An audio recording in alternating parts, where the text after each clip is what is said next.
What's up, Ram fam? Today we're going to be installing the Dongar Technologies cable to go ahead and mount a Garmin camera to the front windshield. Let me go ahead and tell you what I mean. But if you haven't already, go ahead and subscribe. Hit that like button, hit that bell for notification as well. All right, so here you have it. Here is the actual housing. So I'm gonna show you what you need to do real quick. This is kind of hard to do when it's mounted. Take a pry tool and actually go ahead and put it in, and then push down. And then there's another one on the other side. Same thing. Put your pry tool in the middle one, pull down, and it will get loose. Then what you want to do is go ahead and then take this is going to be up there just like this, and move your mirror down all the way you can go. And then what you want to do is go ahead and place this right here and just slightly pull up. Now be careful because you can't break it. It is a little broken, but it's still mounted there. The other side is fine. And then there's these 4 tabs. Once you can get in, then you go ahead and pry on the second side and then the third side here. And then it'll go ahead and release and everything will just drop down. Here you have the harness. You can see that little clip. Let me switch sides real quick right here.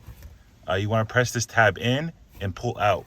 Once this is freed up, so you have the side right there, the connection. You're going to go ahead and take your male side and insert.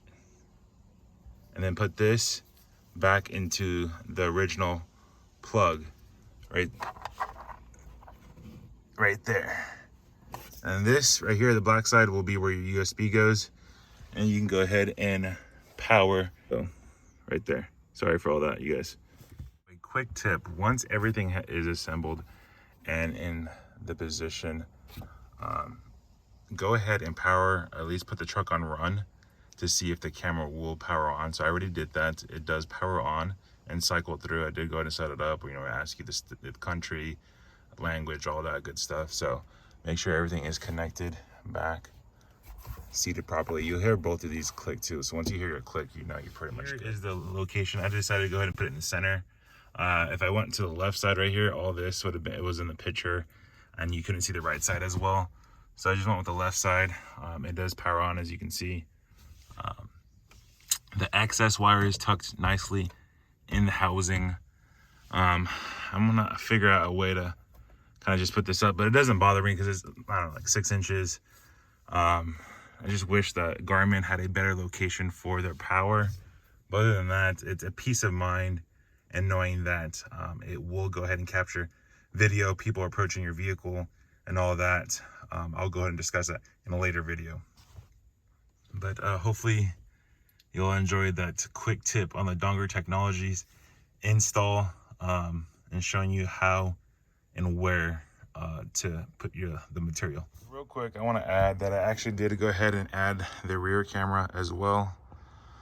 So what I did is the supplied USB in the back of the truck, so I went under here, ran it underneath all the way around, tucked it underneath here, the seal right here, tucked it underneath the seal, came out.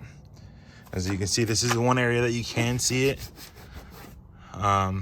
And then ran it through right there, out through the backside, behind the seat, and just enough to catch the camera right there for the rear view.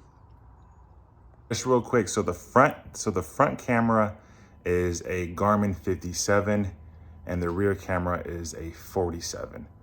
The rear is 1080p, the front is 1440p, and it does have like the motion, but I believe you have to have it set to like Wi-Fi.